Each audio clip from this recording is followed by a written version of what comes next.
Hello, students, and welcome to Roshi's Education Point. Today, we will do Chapter 1 of your Social Studies textbook, Class 3, Hello Universe. Part 1 we have already discussed in the previous lecture. Today, we will start with the Part 2 of this chapter. We are starting with the size of the planets. Size का मतलब कौन सा planet कितना बड़ा है या कौन सा कितना छोटा है. When we are talking about small planets, Mercury, Venus, Earth, and Mars, these planets are small in size and are referred to as lesser planets because they are tiny. Tiny का मतलब छोटे होना.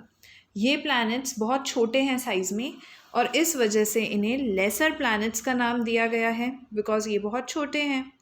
Mercury is the smallest planet in the solar system. पूरे solar system में से सबसे छोटा जो प्लैनेट है वो है हमारा मर्क्यूरी. Giant planets. जायंट का मतलब जिनकी साइज़ बहुत ज़्यादा बड़ी है. Jupiter, Saturn, Uranus, Neptune. These are large in size and are also known as gas giants. अब ये क्या है कि बहुत बड़े हैं साइज़ में और ये गैसेस से बने हुए हैं, इस वजह से इनको गैस जायंट्स का नाम भी दिया गया है. Jupiter is the largest planet in the solar system. पूरे सोलर सिस्टम में जुपिटर सबसे बड़ा प्लैनेट है. तो हमने सबसे छोटा प्लैनेट पढ़ा है मर्क्यूरी एंड सबसे बड़ा प्लैनेट भी पढ़ लिया है Jupiter. Now comes earth's moon. हर प्लैनेट का अलग अलग मून होता है. सम प्लैनेट्स हैव वन और many smaller companions called satellites. अब कुछ planets के पास या तो वन होता है यानी कि एक या फिर एक से ज़्यादा छोटे छोटे companions यानी कि satellites होती हैं. These natural satellites move around the planets just like planets move around the sun. अभी हमने लास्ट लेक्चर में पढ़ा था कि हमारे जो planets हैं वो सन के आसपास ऑर्बिट करते हैं, रोटेट करते हैं. तो जिस तरीके से प्लैनेट सन के आसपास रोटेट करते हैं उसी तरीके से ये जो सैटेलाइट्स होती हैं ये प्लैनेट्स के आसपास रिवॉल्व करती हैं. तो ये जो हमारी नेचुरल सैटेलाइट्स है ये हमने खुद ने नहीं बनाई है, ये ऑटोमेटिकली नेचर में अवेलेबल हैं और ये सैटेलाइट्स हमारे प्लैनेट्स के आसपास मूव करती हैं. Our planet has only one satellite called the moon. अब जो हमारा प्लैनेट है, हमारे प्लैनेट का नाम है earth. Earth has only one satellite. हमारे पास सिर्फ और सिर्फ एक सैटेलाइट है और उस एक सैटेलाइट का नाम है moon. The moon is a heavenly body that orbits around the earth in 28 days. अब ये जो मून है इसको अर्थ का एक राउंड लगाने में लगता है 28 days. 28 days में अर्थ पूरा एक कंप्लीट राउंड लगा लेती है अर्थ का. The moon which is the fifth largest satellite in the solar system also spins on its axis. हमने पढ़ा था कि जब हमारे प्लैनेट सन के आसपास रिवॉल्व होते हैं, रोटेट होते हैं, उसके साथ साथ वो खुद के स्पॉट पर भी राउंड राउंड घूमते हैं, रोटेट होते हैं. सिमिलरली हमने बोला यहाँ पर कि सोलर सिस्टम में जो आपका मून है वो अर्थ का चक्कर लगा रहा है, लेकिन अर्थ के रिवॉल्व होने के साथ साथ वो अपनी जगह पर भी रोटेट होता है और अपनी जगह पर रोटेट होने के लिए उसे एक्सिस चाहिए. एक्सिस वो पाथ होता है जिससे कि हमारा मून, अर्थ, ये सारी चीज़ें रोटेट करने का काम करती हैं. It can be seen clearly only at night.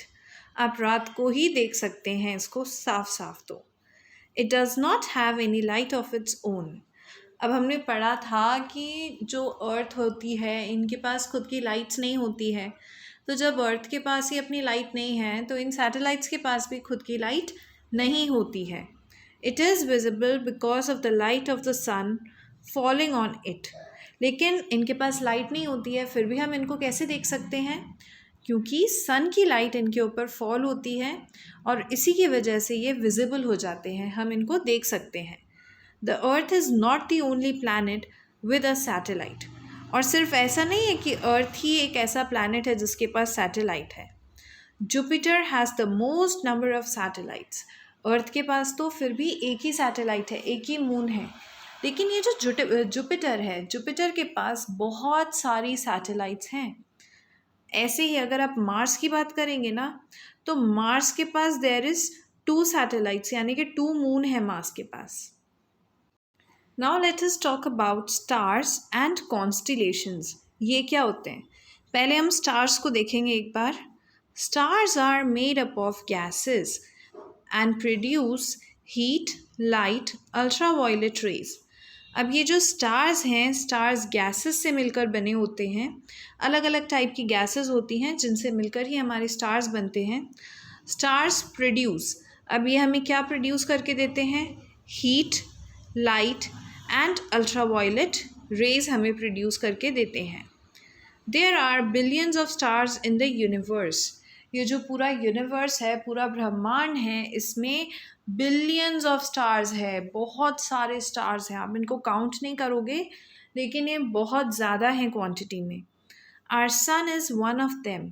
हमारा जो सन है वो भी एक स्टार ही है। The brightness of a star depends on how much energy it emits. अब कोई स्टार कितना ब्राइट है, कितना चमकीला है, कितनी रोशनी देता है, वो डिपेंड करता है कि how much energy it emits, उसमें कितनी एनर्जी है। जितनी ज़्यादा एनर्जी होगी उतना ही ज़्यादा उसका ब्राइटनेस हो जाएगा। The bright star we see in the sky is the pole star. अब जब आप स्काई में देखेंगे ना, तो क्लियर स्काई में आपको कुछ स्टार्स बहुत ज़्यादा शाइन करते हुए दिखेंगे। तो जो स्टार सबसे ज़्यादा शाइन करता है उस स्टार को बोला जाता है pole star. Stars appear to have different colours because of their temperatures. अब आप देखो, कोई स्टार ज़्यादा शाइन करता है, कोई स्टार कम शाइन करता है। तो ये जो स्टार्स हैं ये डिफरेंट डिफरेंट कलर्स के इसलिए अपीयर होते हैं क्योंकि हर स्टार का अपना अपना अलग अलग टेम्परेचर होता है, और इसी अलग अलग टेम्परेचर की वजह से उनके कलर्स भी अलग अलग हो जाते हैं। Hottest stars are white. जो सबसे ज़्यादा गर्म हैं वो वाले स्टार्स आपको वाइट कलर में दिखेंगे या फिर ब्लू कलर में दिखेंगे, और blue in colour. Whereas cooler stars appear orange और रेड इन कलर। जो स्टार्स बहुत ज़्यादा ठंडे होते हैं वो आपको या तो ऑरेंज कलर के दिखते हैं या फिर वो रेड कलर के दिखेंगे। Constellations are collections of bright stars that are visible in the night sky and form recognizable patterns. जब बहुत सारे स्टार्स ग्रुप में इकट्ठा हो जाते हैं तो वो एक पैटर्न बनाते हैं, एक शेप बनाते हैं, और उन्हीं शेप्स को हम कॉन्स्टलेशंस बोलते हैं। अब यहाँ देखिए, यहाँ पर ये जो जितने भी डॉट्स हैं ये अलग अलग स्टार्स हैं, और इन स्टार्स को जब हमने जॉइन कर दिया है तो ये एक पैटर्न बनाते हैं। एक बियर आपको इसमें से निकल कर आ रहा है। दैट मीन्स जब भी आपको कोई पैटर्न दिखे उसी को हम कॉन्स्टलेशन का नाम दे देते हैं। For example, Ursa Major appears as a group of stars in the shape of Great beer.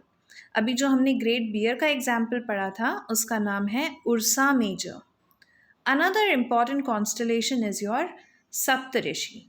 ये कॉन्स्टलेशन क्या है? ये एक ग्रुप ऑफ स्टार्स है जो एक पैटर्न बनाते हैं। उन पैटर्न्स को हम अलग अलग नाम दे देते हैं। उर्सा मेजर यानी कि जो ग्रेट बियर की आपकी शेप थी उसे आप उर्सा मेजर बोलेंगे। वैसे ही सप्तऋषि एक अलग कॉन्स्टलेशन का नाम है।